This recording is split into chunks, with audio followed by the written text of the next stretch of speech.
Participle. Let's learn them. Participle is a word or functions as both a verb and an adjective and is used to express state of being.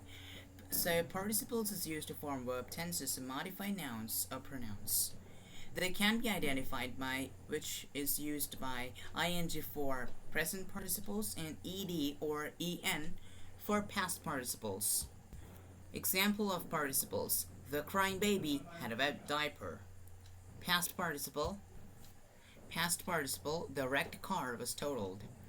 The present participle is mainly used to form continuous progressive tenses, such as present continuous tense, past continuous tense, future continuous tense, and so on. It is used with to, be, and have forms of verb in future perfect continuous tense and the past perfect continuous tense. They also function as adjectives when used before a noun. Forming a present participle does not take much effort. This you have to do is to add ing to the end of the main verb. In some cases, you will have to remove the e and change it to ing. Thanks for watching. Like and subscribe my channel and share it to everyone who would like this video.